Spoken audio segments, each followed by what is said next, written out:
Students, welcome to step up academy. I am your physics teacher Surbhi Tiwari और हम start करने जा रहे हैं क्लास 10th का एक बहुत ही इंपॉर्टेंट टॉपिक जिसका नाम है the human I and the colourful world के इन टेक्स्ट क्वेश्चंस। तो आज हम देखेंगे कि हमारी बुक के अंदर जो क्वेश्चंस दिए हुए थे उनके सॉल्यूशन क्या क्या है। तो पहला क्वेश्चन जो है, देखिए इस बार क्या हुआ ना कि नई बुक अपडेट हुए तो 164 पेज नंबर पे क्वेश्चन है।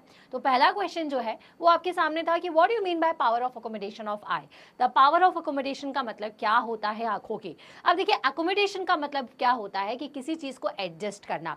तो हमारी आंखों में कौन सी चीज क्या एडजस्ट करती है, तो हमारी आंखों में जो सीलियरी मसल्स है वो एडजस्ट करती है लेंस को कभी पतला या कभी मोटा कर देती है, थिन या थिक करती है। क्यों करती है? ताकि हम फोकल लेंथ को कम या ज्यादा कर सकें और दूर का और पास की चीजों को हम देख सकें। ठीक है, तो जब मुझे पास का देखना है तो मुझे लेंस को थोड़ा सा करना होता है मोटा, और उस केस में आपकी जो फोकल लेंथ है वो होती है कम।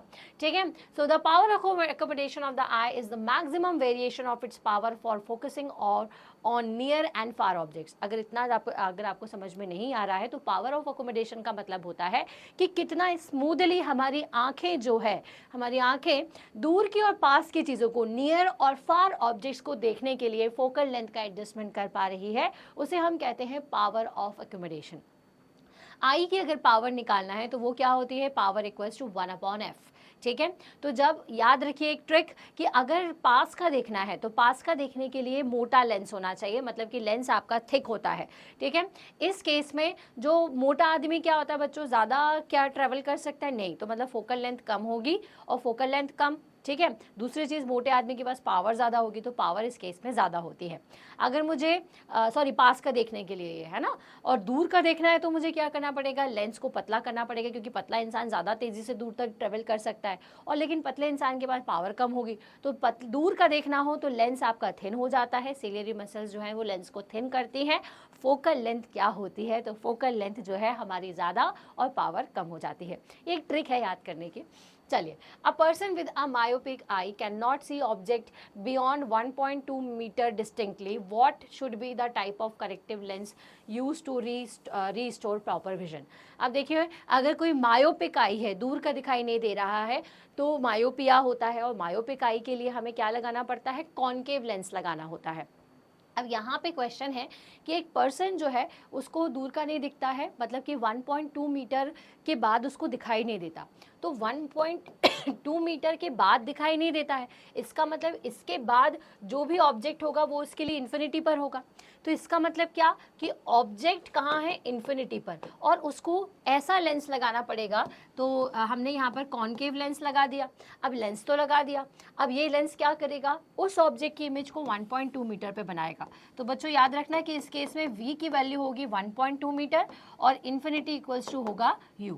तो यहाँ से आप फोकल लेंथ को भी डिटरमाइन कर सकते हो। तो 1/f equals to 1/v minus 1/u की हेल्प से हम यहाँ से फोकल लेंथ को भी निकाल सकते हैं कि कितनी फोकल लेंथ का हमें यहाँ पर लेंस यूज़ करना होगा।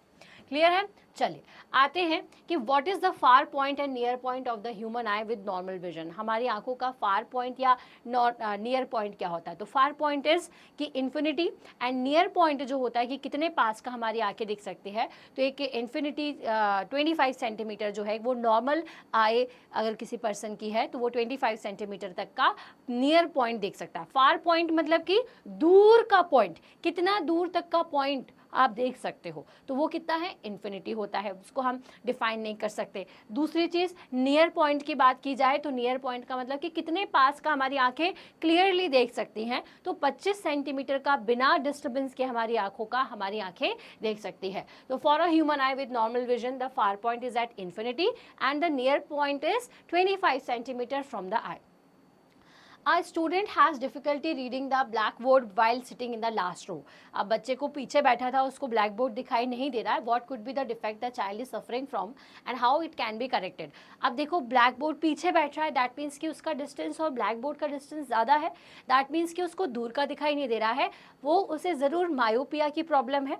मायोपिया के करेक्शन के लिए हम कॉनकेव लेंस का यूज़ करते हैं।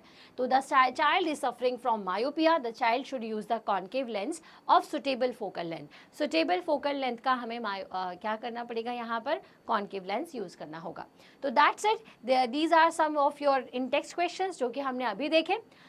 अब बारी आती है एनसीईआरटी सॉल्यूशन की, तो उसे देखने के लिए इसके जस्ट बाद मैं आपको एक वीडियो दिखाऊंगी, उसे ज़रूर देखना बच्चों। NCERT solution is very very important and very very compulsory to read, because उसी से हमारे क्वेश्चंस आते हैं एग्जाम्स में। तो चलिए देखेंगे उस वीडियो को। तब तक के लिए इस वीडियो को देखने के लिए थैंक्स फॉर वॉचिंग।